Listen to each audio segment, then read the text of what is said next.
All right, Grant, we're back to another week of looking at some of these Puritan quotes and on Thanksgiving. And this week we have one from Thomas Goodwin, who was writing in the 17th century, and he said this on a sermon on Ephesians, that there is a thankfulness of words and there is a thankfulness of the soul. The latter is the work of grace when the heart returns all to God who gave all.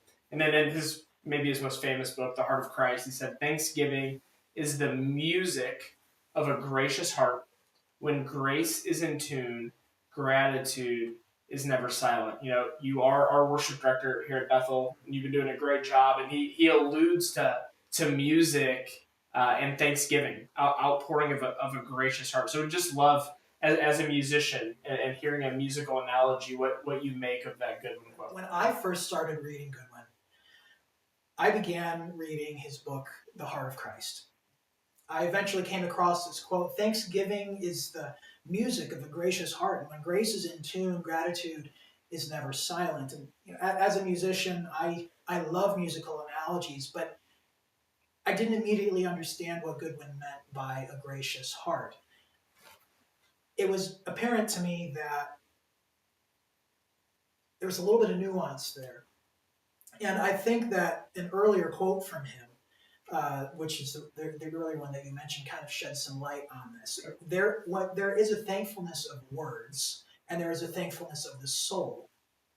The latter is the work of grace when the heart returns all to God who gave all. Mm-hmm.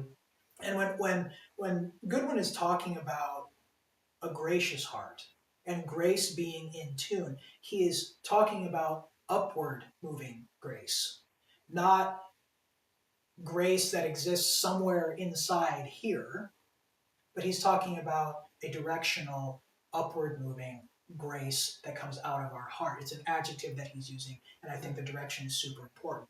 And when that grace is in tune, when that upward moving gratitude, thankfulness for the grace that we've been given, when that is in tune with the music of the gospel story, the symphony that God has written and is continuing to write in our stories, it's impossible for us to be silent about it. When our hearts are actually engaged, it's impossible for Thanksgiving to not be on our lips. And I think I'm quoting a song in there, and I don't know which one I'm quoting, but I know it's in there.